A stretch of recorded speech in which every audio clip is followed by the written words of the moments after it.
This video introduces an autonomous robotic team that can rapidly learn the characteristics of new environments that it has never seen before. The flexible paradigm is easily scalable to multi-robot, multi-sensor autonomous teams and also allows the rapid creation of new remote sensing data products. Central to this robot system is the use of machine learning. The overarching question addressed by the robotic team is the area safe? A beautiful array of synergistic sensors distributed across the robotic team of autonomous platforms is coupled with onboard machine learning so that we can learn new environments in real time and provide real-time processing of sensor feeds.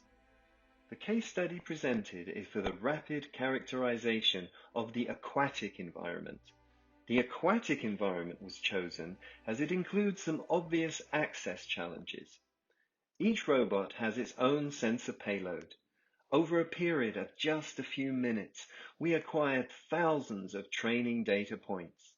This training data allowed our machine learning algorithms to rapidly learn by example and provide wide area maps of the composition of the environment.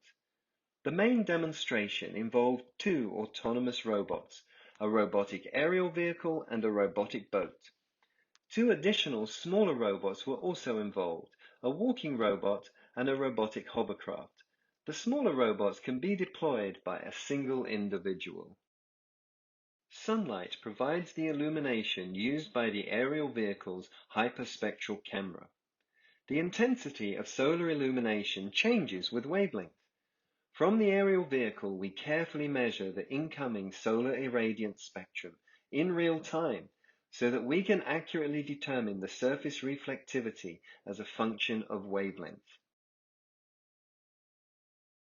Chemicals absorb light in a characteristic way, their absorption spectra. The spectra are determined by their chemical structure. For every pixel, we measure an entire spectrum with the hyperspectral camera so we can identify chemicals that are within the scene. Here we see an example hyperspectral data cube collected from the aerial vehicle. This data cube shows the region where a dye, our simulant, was released. The wavelength signature of the dye is clearly visible in the hyperspectral data cube.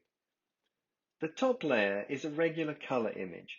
The 462 layers shown below the regular color image are the surface reflectivity at 462 different wavelengths. The lowest layer is for 391 nanometers in the ultraviolet, going up through 1011 nanometers in the near-infrared. The simulant used was a rhodamine dye, a fluorescent dye that has long been used as a hydrological tracer in surface water systems. While one member of the robotic team, the aerial vehicle, is measuring remotely, another member, the robotic boat, measures the in-situ composition of the water. Both robotic team members carry an extensive array of sensors. Machine learning integrates data from the different robotic team members, allowing wide area maps to rapidly be produced. In a precisely coordinated manner, the robot team autonomously collected the training examples needed to train the models. The wide area map produced from the hyperspectral imagery can be verified autonomously by the robotic boat. This wide area map shows the crude oil composition of the test site, a pond in a North Texas ranch during late fall of 2020. The background colors show the estimated crude oil concentration using the machine learning algorithm and the hyperspectral imagery collected. The overlain color-filled squares are the in-situ observations collected from the robotic boat. Note the very good correlation between the colored background and the overlaid colored squares, which shows the robotic team learned the water's composition accurately. Note also the steep gradient from one part of the pond to another. The pond has that isolated region that is fed only by rain. That part of the pond has a slightly higher concentration of crude oil. The inset zooms in on the crude oil gradient at the entrance of the isolated section of the pond. We see from the color scale that the abundance of crude oil in this pond is rather low, varying from just 25 to 27 parts per billion. This is a view of the simulant plume for the validation test. The simulant used was an inert dye used in hydrological studies. The dye absorbs within the same spectral region as chlorophyll.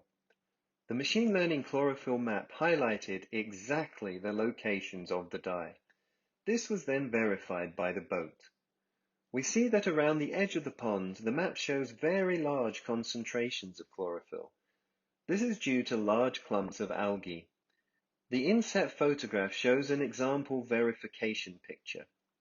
So over the course of just a few minutes, we rapidly learned the composition of this environment and then verified it both from a boat and visually.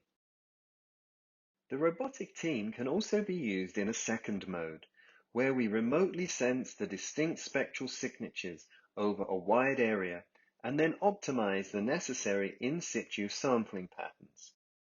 If a contaminant were to be released into the environment, we would perform a large area survey, identify all of the spectral signatures present. If one of those signatures is associated with the contaminant of interest, we would immediately know all the other locations at which this contaminant is likely to be present. There are several obvious future directions and enhancements.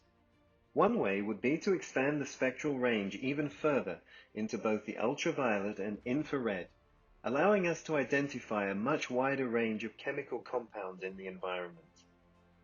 Another option would be to include synthetic aperture radar, which would allow us to provide surface texture information and change detection. Synthetic aperture radar can also go through clouds and even provide some ground penetration. For example, the texture data is useful if we have an oil or chemical spill. Spill regions have different surface tensions and thus different wave heights. In addition, if we are monitoring the land surface and there has been anything added, e.g. a footprint or wheel track, we can see every change since the last survey. For example, if someone has disturbed the surface, buried an IED or dug a tunnel. Where there is a sandy or dry soil, we have a little greater ground penetration. Cameras that are lighter and smaller are also becoming available. This will allow us to use much smaller aerial vehicles that a single individual could deploy. Although they have a smaller spectral range, some of these cameras are very small, weighing only 31 grams. Another natural enhancement is to have many more robotic team members.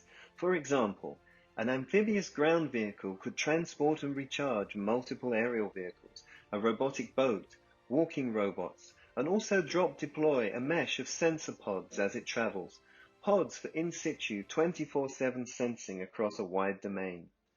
The ground robot could also carry heavier sensors, such as a mass spectrometer, a single particle bioaerosol analyzer, ground penetrating radar, and a ground auger for taking vertical soil profiles. Such a forward multi-robot team could easily survey potentially hazardous areas and provide advanced situational awareness. The sensor suite can be used in multiple contexts.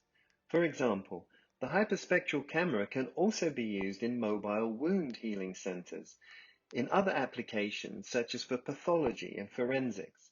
The mass spectrometer and single particle bioaerosol analyzers could be used for breath analysis, detecting a wide variety of health outcomes, useful for preemptive human protection.